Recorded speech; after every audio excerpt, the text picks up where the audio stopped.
권리 불요구 선언 심사기준, 수정 공표, 2023년 8월 1일부터 시행. 대만경제부 지혜재상국은 2023년 5월 31일자로 산표에 권리 불요구 선언의 심사기준 개정을 공표하고 2023년 8월 1일부터 시행한다고 공고했다. 권리 불요구 선언 제도는 오랜 세월에 걸쳐 시행되어 왔으나 최근에 인터넷 판매 등 새로운 형태의 비즈니스 모델이 생겨나고 산표의 표현 형식이나 사용 형태도 다양해져서 산표에 대해 산표권 범위에 의문이 생길 우려. 여부 판단은 실무상 인정이 쉽지 않았고 2022년 9월 1일자 시행된 산표 식별성 심사기준 의 수정에 대응하여 권리 불요구 선언 심사기준 수정안을 마련하였다. 금의 수정의 중점은 다음과 같다. 1. 산표 도안에서의 식별성이 없는 부분에 대해 산표권 범위에 의문이 생길 가능성 의 유무를 판단할 때 고려하는 요소를 명확히 규정하였다. 1. 도안에서 식별성이 없는 부분은 지정 상품 또는 지정 서비스에 관한 설명이지만 출원인이 창조하여 사용하고 있거나 사업자가 별로 사용하지 않는 문자의 조합으로 출원인이 해당 부분에 대하여 단독으로 권리를 주장할 수 있다고 오해할 가능성이 있고 산표 도안에서 해당 부분이 상표권을 취득하고 있는지 여부에 관하여 소비자나 경쟁 동업자에게 의문이 생기기 쉬운 때 권리 불요구 선언을 하여야 한다. 2. 설명적 문자 및 보통 명칭 이외에 기타 식별성이 없는 표장, 예를 들어 성씨, 표어, 수거, 유행어 등의 기술적이지 않은 문자로서 사업자가 통상 즐겨 사용하거나 이에 대해 권리를 취득하고 싶어할 경우 이들 표장에 식별성이 없다고 판단된 경우에는 출원인이 해당 부분에 대하여 권리를 주장할 수 있다고 생각하지 않도록 원칙적으로 권리 불요구 선언을 하여야 한다.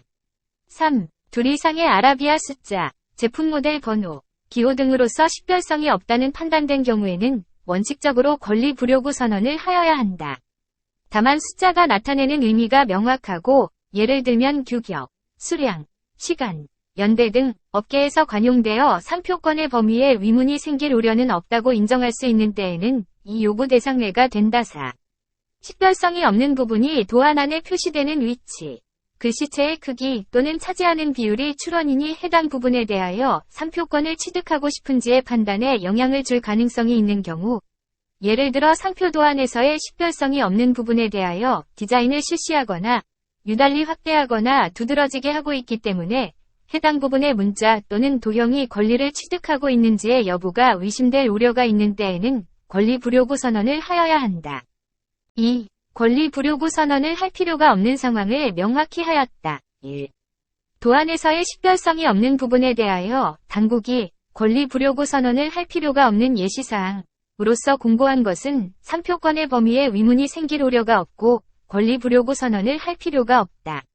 2. 심사에서 식별성이 없는 부분이 이미 동업자 또는 대중이 지정 상품 또는 지정 서비스를 서술하는 데 통상 사용하고 있거나 상품 또는 서비스의 특성을 직접적으로 서술하고 있는 것으로 상품 또는 서비스에 대한 간단한 설명으로 상표권자 및 동업자 모두 상표권의 범위에 관하여 의문이 생기지 않는다고 판단할 수 있는 해당 사실 증거가 충분하다면 권리 불요구 선언을 할 필요가 없다.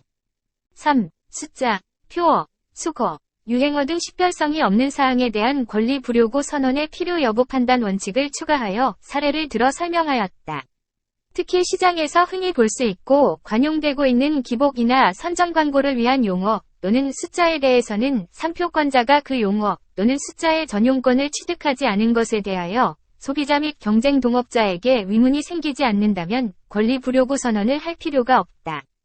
4. 회사명, 도메인명 또는 서술적 도안 등과 같은 상업상에 기재되는 수수한 정보에 관한 사항에 대해서는 산표의 일부분에 해당하지 않으며 산표 등록 출원 시 상표권 범위를 명확히 하기 위해 삭제해야 하며 구체적인 사례와 설명도 추가하였다.